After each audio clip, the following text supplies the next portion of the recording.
ముక్కోటి ఏకాదశి నాడు ఉత్తర ద్వార దర్శనం ఎందుకు చేసుకోవాలి? ఈరోజు శ్రీ మహావిష్ణువు యోగ నిద్ర నుంచి మేలుకొనడంతో ఉత్తర ద్వారం ద్వారా స్వామిని దర్శిస్తే ఎంతో ఫలితం అనేసి అంటారు. ఆయన నిద్ర నుంచి లేచిన రోజు తొలిగా తామే దర్శనం చేసుకుందామని మనసులో కోరిక అనుకుంటే స్వామి తక్షణమే తీరుస్తాడని నమ్మకం.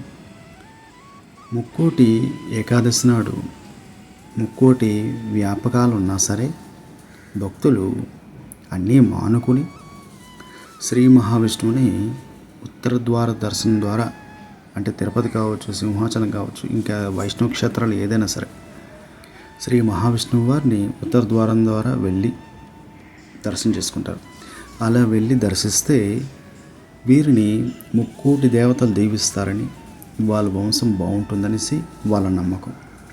కాబట్టి ముక్కోటి ఏకాదశి నాడు ఉత్తర ద్వార దర్శనం చేసుకోవడానికి రహస్యం ఇదే.